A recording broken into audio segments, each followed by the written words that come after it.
It was a warm summer night when 5 friends, Tom, Sarah, Mike, Lisa, and Emily, embarked on an exciting camping trip.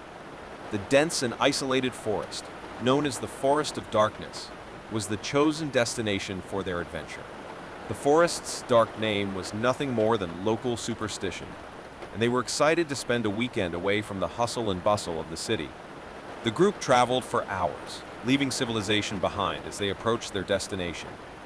The last town, with its rusting convenience store and abandoned gas station, seemed a world away now. The forest seemed alive as the sunlight faded, its tall, imposing trees casting ominous shadows over the terrain. They finally arrived at their chosen campsite, a clearing surrounded by tall trees and with a small stream of water nearby. The setting was idyllic, and they enthusiastically began setting up their tents, looking forward to a night under the stars. The sky was incredibly clear, allowing the stars to twinkle in all their splendor. They lit a fire in the center of the clearing and began preparing dinner. The sounds of nighttime nature filled the air, creating a feeling of serenity and adventure. As the night progressed, the group shared stories around the campfire, laughter and banter filling the air. They were inseparable, lifelong friends who shared a deep connection. The crackling of the flames and the comforting heat of the fire created a welcoming atmosphere. However, as the hours passed and the darkness of the forest deepened, a feeling of unrest began to set in. The sounds of the night forest, once soothing, now seemed ominous. The rustling of leaves on the trees and the distant howl of the wind began to bother them, filling them with a sense of apprehension. Sarah, who was known for her love of scary stories, suggested telling some around the campfire. Everyone agreed, and the stories began to flow. They told of ghosts that haunted the forest, mysterious creatures that lurked in the shadows, and dark legends that permeated the region. But as the scary stories were told, a sense of unease continued to grow. The sounds of the forest seemed to respond, as if nature itself was reacting to the horror stories. The wind whispered through the trees unsettlingly, and the friends began to feel like they were being watched. Emily, the most sensitive of the group, suggested that they stop telling scary stories, as the atmosphere was starting to bother her. The others agreed, but the feeling of uneasiness persisted. As they prepared to go to sleep, the group felt an inexplicable sensation that they were not alone in the forest. The night shadows seemed to move strangely, and the sounds of the forest were disturbing. However, they attributed these feelings to nervousness and tiredness and entered their tents, hoping for a peaceful night's sleep under the stars. Little did they know that the night held a dark and terrifying fate that would challenge their courage and unity like never before. As the night progressed, the feeling of unrest persisted, enveloping the camp in an ominous atmosphere. Friends tried to ignore their feelings of apprehension, attributing them to imagination or the unfamiliar surroundings. However, what started as a peaceful night quickly turned into a nightmare. While they were in their tents, about to fall asleep, they began to hear faint, indistinct whispers. The whispers were so soft that, at first, they seemed almost imperceptible. One by one, the friends huddled in their tents, their eyes widening in surprise. The whispers were unmistakable, like whispering voices approaching their tents. Mike, who was closest to the edge of the clearing, was the first to emerge from his tent, casting a nervous glance at the dark forest around him. "You guys are hearing this, right?" he whispered, looking at the others with frightened eyes. The friends exchanged nervous glances and nodded. The whispers were becoming more audible, as if the voices were slowly getting closer. They were unsettling murmurs, whispered words that they couldn't fully understand. Sarah suggested that the whispers could be caused by nocturnal animals or even the wind blowing through the trees. However, as the whispers intensified and became more coherent, it became clear that they were not caused by natural elements. The feeling of unease grew even more when they realized that the whispers seemed to move around their tents, as if an invisible presence was surrounding them. The atmosphere that was once one of camaraderie and fun was now filled with tension and fear. Emily, always sensitive to energies and atmospheres, began to sense an evil presence in the forest around them. She whispered to her friends that something was wrong and that they should consider leaving the campsite. However, before they could make a decision, one of the friends, Mike, decided to investigate the source of the whispers. He got up from his tent and followed the sounds, disappearing into the darkness of the forest. The other friends waited anxiously for his return, but minutes turned into hours and there was no sign of Mike. They began to shout for him, but there was no response. A sense of panic set in as they realized their friend was missing. Sarah took the flashlight and lit the path through the forest, following the trail Mike had left. The whispers continued, becoming more and more intense and sinister.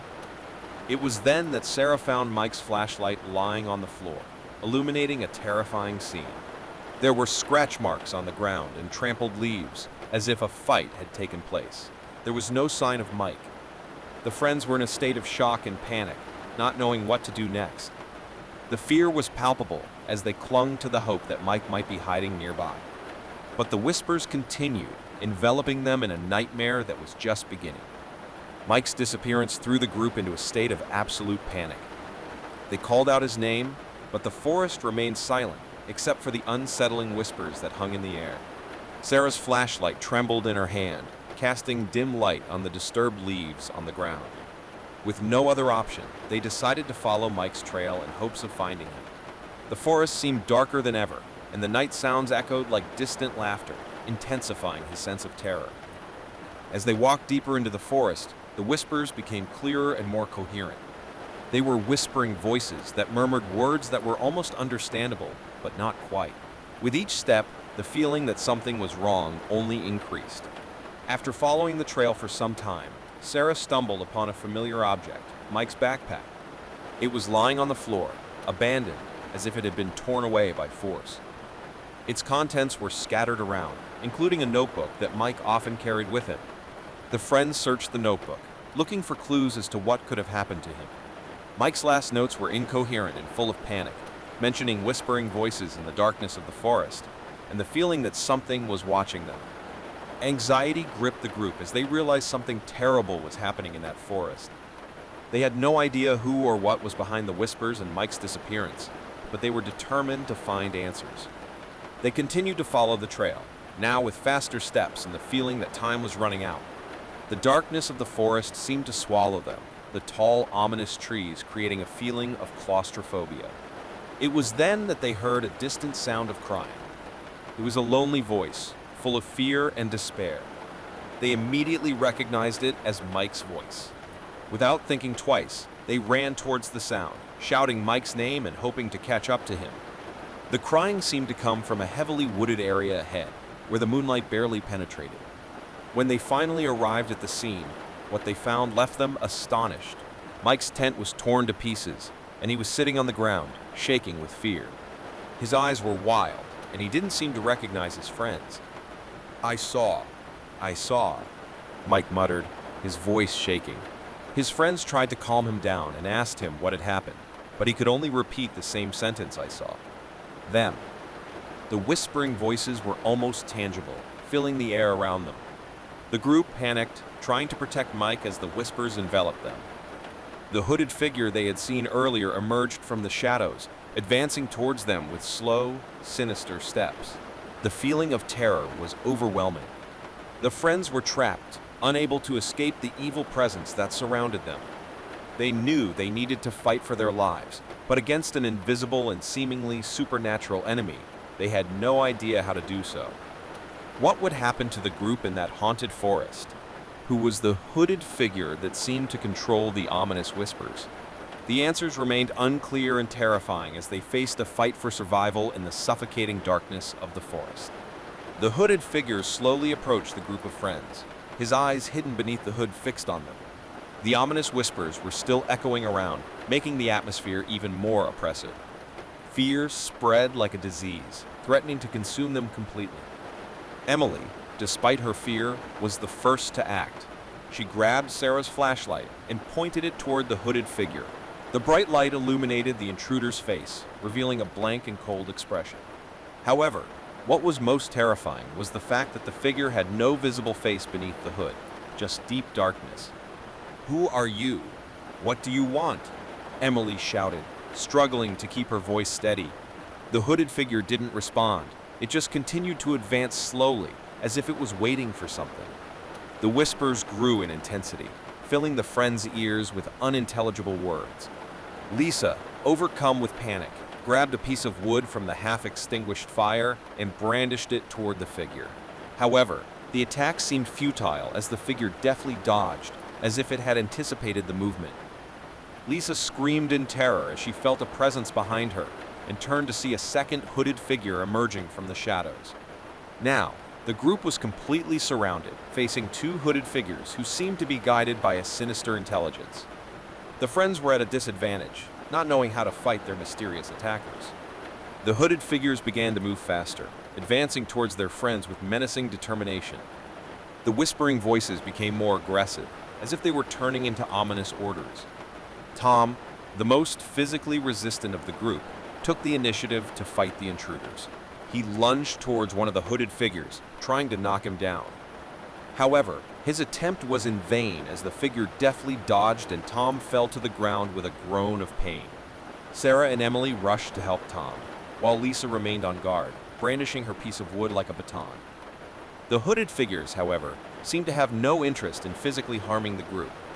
Instead, they continued to advance, closer and closer. It was then that Emily had a desperate idea. She began to scream out the words of the whispers that were echoing around her, as if she was imitating the ominous voices. She hoped this would somehow confuse or distract the intruders. To his surprise, the hooded figures seemed to become momentarily disoriented. They stopped advancing and seemed reluctant to continue. The whispers became even more chaotic, as if the voices were disagreeing. The friends took this opportunity to quickly retreat, taking Tom with them. They ran in the opposite direction of the hooded figures, fleeing the suffocating darkness of the forest. As they moved further away from the figures, the whispers began to lessen and finally died away. The friends continued to run until they finally reached the clearing where they had set up camp. Exhausted and terrified, they crouched behind one of the tents, trying to catch their breath. The night was dark and silent again, as if nothing had happened. They waited for hours, but the hooded figures did not appear again. Finally, with the arrival of daylight. Whatever the hooded figures and ominous whispers were, the friends never found answers. The mystery remained unsolved, a terrifying reminder of a night that changed their lives forever. They have learned that sometimes the mysteries of the dark are best left unexplored, as the answers may be more terrifying than we imagine.